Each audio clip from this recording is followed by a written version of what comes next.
terminal en conteneur qui fonctionne au port autonome de Douala. Non, donc ce n'est, il dit le message est clair, non, ce n'est pas une initiative du directeur général du port autonome de Douala, président Badakani. Mon cher Ibero Toundi, vous avez affaire à du cinéma. Je vais être gentil. Vous savez que M. Bolloré, apparemment, il aime le cinéma. Il est venu offrir une salle, dit-il, Olympia, à Douala. Une salle qui ne vaut rien du tout. Et pour inaugurer ça, il y a eu un carteron de ministres qui assurait le protocole de M. Bolloré. C'est-à-dire pour inaugurer ça, l'Olympia. Une bêtise qui ne sert à rien. C'est-à-dire il y a eu un carteron de ministres. Nous parlons de l'état profond. Hein. Donc, regardez les images de l'inauguration. Vous allez voir le carteron de ministres qui accompagnait M. Bolloré et qui faisait le protocole de M. Bolloré à l'époque. Pour comprendre qu'on a affaire à du cinéma. M. Bolloré ne s'adresse pas à M. Cyrus Gore. M. Bolloré s'adresse au président Paul Biya. Même mot. Oui. 6 mots. C'est vrai. Monsieur le conseiller. M. Bolloré s'adresse au chef de l'État du Cameroun. Et moi, j'aime parler en démontrant. Vous vous rappelez que, si vous vous rappelez à l'époque, lorsqu'il avait senti que les carottes étaient cuites pour lui, lorsqu'il a vu que les Suisses, l'offre des Suisses était un scandale par rapport à ces mensonges auxquels il nous avait habitués, M. Bolloré avait écrit une lettre au chef de l'État du Cameroun. Vous avez oublié? Exact. Pour demander son arbitrage en sa faveur. Et il avait terminé cette lettre en écrivant à la main. Une lettre commence de manière... on tape, imprimée, et à la fin, il écrit de sa main. Et à l'époque, je vous avais indiqué ici la signification politique et géopolitique du fait qu'il ait terminé cette lettre-là par l'écriture de la main. Ça veut dire quoi dans les usages? La lettre à la main signifie que j'ai des relations spéciales avec vous, que nous seuls maîtrisons, nous deux maîtrisons. Et qu'au nom de ces relations spéciales, je vous demande d'intervenir à ma faveur. Si ce n'est pas fait, ça veut dire que je serai prêt à tout pour me défendre, y compris brûler votre pays. Je vous avais dit ça ici à l'époque. Oui. Il avait écrit à la main. À partir du moment où nous connaissons que c'est un acte de souveraineté du chef de l'État qui a installé la régie à terminal conteneur de Douala, non, on n'écrit pas M. Cyrus Gore. M. Bolloré s'adresse au chef de l'État du Cameroun. Et moi, je vais vous dire pourquoi. Il faut bien comprendre, je le répète, l'enjeu de ces décisions qui sont maintenant. Mes chers copanélistes, je vous ai dit que le pays est en train de lancer un plan pour valoriser toute sa façade maritime, qui lui permettra d'accueillir tous les bateaux du monde entier, venant de tous les continents. En reconstituant l'ancienne Kamship, vous parlez comme ça. Vous prenez les bateaux à Costa Kribi. Quand les amateurs à Costa Kribi, c'est pas tout le trafic qui a fait de Kribi à Douala, par exemple. Ce ne sont pas les bateaux là qui vont faire ça. C'est ça. L'argent rentre dans les poches de qui? C'est le Cameroun. Bon, si on continue jusqu'au port de Limbe, en plus le port de Manoka, vous n'êtes pas en train de voir les gros enjeux. Les gros enjeux de valorisation de nos façades maritimes. Or, la décision présidentielle de relancer, de reconstituer notre parc maritime en termes de bateaux, n'est-ce pas? En termes de bateaux de haut niveau, comme on avait. Le Cameroun avait un des parcs en matière de bateaux maritimes les plus. Ça fait pleurer même. Ça fait pleurer. L'État profond, c'est eux qui ont pillé les bateaux là. L'État profond, il y a un nom que je ne vais pas citer ici. Mais qui sont derrière tout ça. Il y a un baron de ce pays. Un grand nom qui fait peur dans ce milieu-là. Les gens qui ont mis la Kamship à terre, ils ne sont pas loin de ces choses. Et on le connaît. Ils ne sont pas loin de ces choses, mes chers compagnons. Ces gens-là n'ont pas intérêt que des choses comme ça soient dans notre pays, qu'il y ait une prospérité, parce qu'on va mettre l'œil. Oui. Comment les bateaux, comment Kamship a disparu? Est-ce qu'on peut expliquer qu'au Cameroun sont partis les bateaux de Kamship? Ça ne vous rappelle pas un certain Fondjindam, avec le chantier naval, qui était en train de devenir un des meilleurs chantiers naval du monde. Il est en prison. Il est en prison pour rien. Et la France a manœuvré. On a mis l'affaire là à terre. Imaginez que nous avions notre chantier naval actuellement, avec le développement de nos façades maritimes là. Oui. Mon Dieu, qu'est-ce que ce pays n'aurait pas comme perspective? Mais c'est ça. On est en train de sortir des bateaux à chantier naval. Le décollage industriel serait assuré. Ce n'est pas les mots là. Ce n'est pas les affaires que les frontières s'attirent à Yaoundé. Ils développent le décollage industriel avec les papiers et les bics. Non, on aurait là une vraie base pour le décollage de notre économie. Mais vous voulez dire quelque chose? Oui, maître, allez-y. C'est ça aussi notre plateau. Hein. Pour corroborer ce que vous êtes en train de dire, président Bandakani, un navire américain tombe en panne au large des Philippines, en Asie. Ils font le check. Ils disent, on peut réparer ce navire où on dit il n'y a que le chantier naval du Cameroun qui est le plus proche. Trident 13. On a remorqué le navire Trident 13 pour venir le réparer au Cameroun et à Douala. Tous les chaudronniers du Cameroun, c'est-à-dire jusqu'aux petits soudeurs du quartier, ils ont eu de l'emploi ici à Douala pendant 5 mois. Et ils ont été payés. Ça, c'est pour corroborer ce que vous êtes en train de dire, les travaux d'aménagement de la façade maritime du Cameroun, ce que ça apporte en termes de flux d'emploi et en termes de flux financiers. Qui a mis le chantier naval à terre? C'est le même réseau. C'est l'État profond et la France. Parce que moi, j'ai accompagné les employés du chantier naval pour défendre leurs droits. Nous, on ne fait pas le bruit. Ils m'écoutent. Je les ai accompagnés. Comme nous avons accompagné les dockers ici, qui étaient abandonnés par tous les partis politiques. Nous, on les a accompagnés ici. Monsieur Bertouni, qui a mis ce chantier naval à terre? C'est le même réseau là. Ça arrive à l'heure où Monsieur Bertouni, revenons sur les performances de la régie terminale à conteneur. Je vous ai indiqué les performances en chiffre d'affaires en 6 mois. Je vous ai indiqué le plan de modernisation du port. Avec le réseau d'eau, on va doter le port de toute une structure de maîtrise des incendies qui peuvent être même mises au service de la ville en cas de besoin. Vous comprenez? Et ces structures, les caractéristiques de ces structures de maîtrise d'incendie sont extraordinaires. Je dis extraordinaires.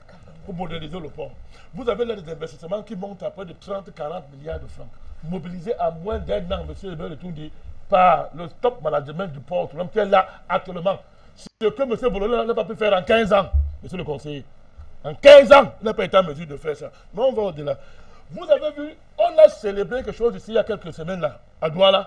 Le président a dépêché le premier ministre, chef du gouvernement, pour venir célébrer le fait que nous avons acquis des équipements nautiques. Permettez-moi de lire ça rapidement. Un engin multifonctionnel au nom du baptême évocateur, Dika Pondo Aqua, qui servira au transport de bouées du quai de servitude vers les positions géosatellitaires prédéfinies dans le chenal d'accès. Une vedette d'appui au balisage appelée Mentum Fall, dédiée au transport des techniciens de balisage sur le plan d'eau lors des interventions de maintenance et de contrôle physique et fonctionnel de bouée. Un navire focadeur du nom de Lake Barombimbo, chargé de débarrasser le plan d'eau des déchets flottants et la jacinthe d'eau, qui a dépassé Bolloré. Il ne s'en occupait même pas. La jacinthe d'eau pour les plans d'eau propres et la touche écologique du PAD. C'est bien retourné. Vous avez cette flotte qui a coûté près de 5 milliards de francs CFA. Et je vous l'ai dit, financé fonds propres. A été complétée par 2 dragues.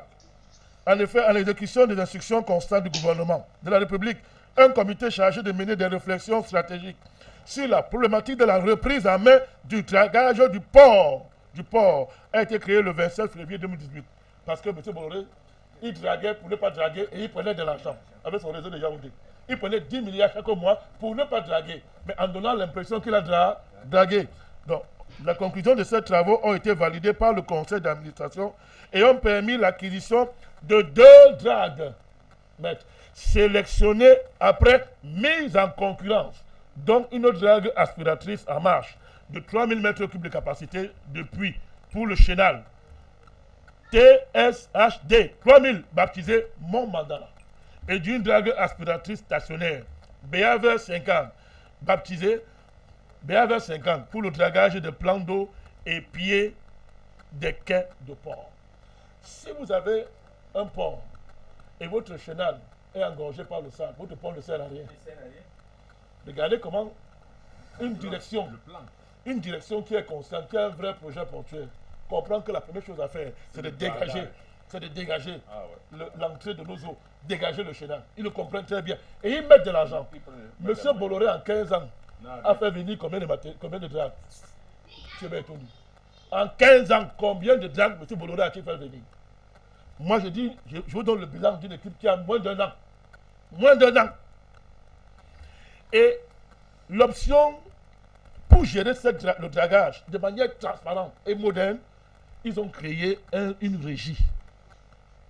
C'est-à-dire qu'il y a un changement radical de paradigme dans la gouvernance du port autonome de Douala. Et qui sera, on lui a donné, écoutez ce qu'on lui dit. J'étais à la cérémonie. J'étais à cette cérémonie. C'est-à-dire que, écoutez, hier, M. Bolloré se servait du caractère vital et incompressible du dragage pour estorquer des milliards à l'État du Cameroun par le chantage permanent. Écoutez, maintenant, quelqu'un arrive, en moins de 6 mois, il comprend que non, il ne faut pas demander l'argent à l'État. Il faut transformer le dragage en une source de revenus.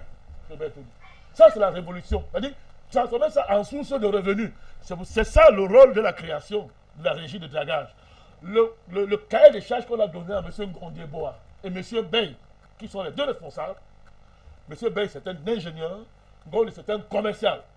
On lui a dit, je vais vous lire ça. Non, parce que là, on ne s'amuse pas. Viennent en dehors des missions techniques du dragage. Je ne veux pas lire, ce n'est pas important, tout ça.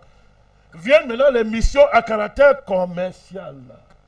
Le port autonome attend de vous, cher René Simon, écoute ça, de donner une valeur commerciale aux résidus des travaux portuaires du dragage, de commercialiser les prestations de dragage auprès des autres potentiels clients en vue de l'exploitation rationnelle et optimale des équipements, de créer et de pérenniser de nouvelles niches de recettes.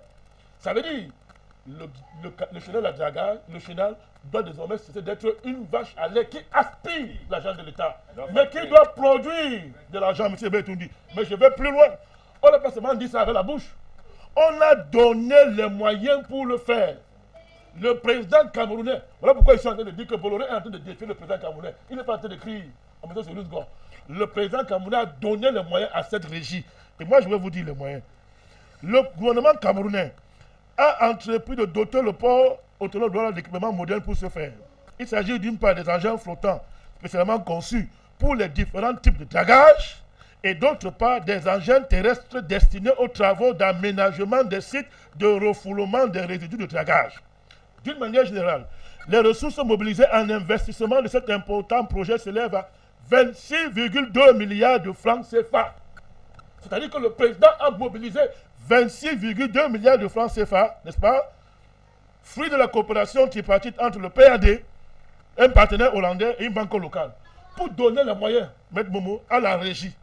Au titre d'engin flottants, il faut citer la drague MV Vigilance, M. Bertondi, le navire DMC Patriote, qui va assister la drague MV Vigilance, la drague Mont Mandara, je l'ai lu, la vedette Hydro et la drague Chantal Biya, en cours de maintenance. En termes d'engins terrestres, bulldozer D10, grue de 45 tonnes. Non, on ne parle pas rien. Nous donnons les faits. Voilà ce qui a été fait en moins d'un an au port autonome par RTC sous l'impulsion et la détermination du chef de l'État du Cameroun. Quand ces décisions sont, M. Bertoudi, on a vu comment le Premier ministre est venu inaugurer les engins nautiques. On a vu qu'il y a une régie de dragage qui va rapporter de l'argent. On a vu qu'on est en train de moderniser le port de Douala. C'est-à-dire que demain, non seulement il y aura l'eau potable, mais il faut viabiliser tout le port. C'est-à-dire, où est l'hôtel du port? L'hôtel du port. Il y a un hôtel pour l'hôtel du port. Et la télévision du port. Mais ça existe, la télévision du port, pour rationaliser le trafic portuaire en connexion avec tous les ports du monde entier. Pourquoi Bolloré n'a pas fait ça? Pourquoi il n'a pas fait ça? Merci, mon cher. Oui, mon cher Simon. Vous dites que Bolloré n'a pas dragué le port. Mais il a dragué les fonctionnaires pendant 15 ans. Mais vous ne comprenez pas. Tu comprends? Un peu d'humour. Oui, Donc, je suis en train de démontrer vous terminez, au monde entier comment oui. est-ce que le potentiel du port autonome pendant 15 ans a été piétiné.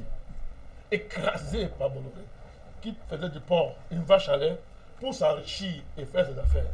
Alors qu'ils ont vu comment en très peu de temps, le monde entier, les Camerounais ont vu que le port a beaucoup d'argent, mais en tout entendant le bien, il reste quoi? Mais c'est ça. L'état profond, c'est que cette réussite, si ça mort. Moi, j'ai vu, permettez-moi de vous le dire, lors de la cérémonie d'inauguration de cet engin noté par le Premier ministre, alors que M. Silingo lisait son discours, moi, j'ai vu le visage de certains plénipotentiaires de l'État qui étaient assis. Ils étaient tristes. Nous, on était en fait, on dansait que notre pays est en train de bouger. Moi, j'ai vu les barons, j'ai vu les gros, je ne vais pas dire, j'ai vu les grands qui étaient assis devant. Les gens étaient tristes. Il y a les grands là-bas. Vous comprenez? Pourquoi? Parce que ces performances sont en train de signifier leur échec. Oui, le port autonome de Douala est la vitrine du Cameroun nouveau qui est en train d'émerger, M. Bertodi. Le port autonome de Douala à l'heure actuelle est la vitrine du Cameroun du XXIe siècle. Ce nouveau Cameroun qui développe ses potentialités et prospère. Vous voyez donc que ceux qui ont fait le projet de remplacer le président par la médiation des mafieux de l'Élysée et les gens comme Bolloré ne peuvent pas accepter. D'où les manœuvres d'une décision farfelue qui sort un matin d'une cour soi-disant d'arbitrage et qui vise à casser l'élan. Nous n'allons pas nous laisser faire. Merci Simon. C'est pas l'humour, mais c'est aussi vrai. Les fonctionnaires ont été dragués pendant 15 ans. Donc c'est pour cela que donc, il y a les appareils de dragage des fonctionnaires. Oui, bien sûr. Merci pour cette très belle image-là. C'est caricatural, mais ça dit beaucoup de choses. On va aller voir ce qui se passe en kiosque ce jour.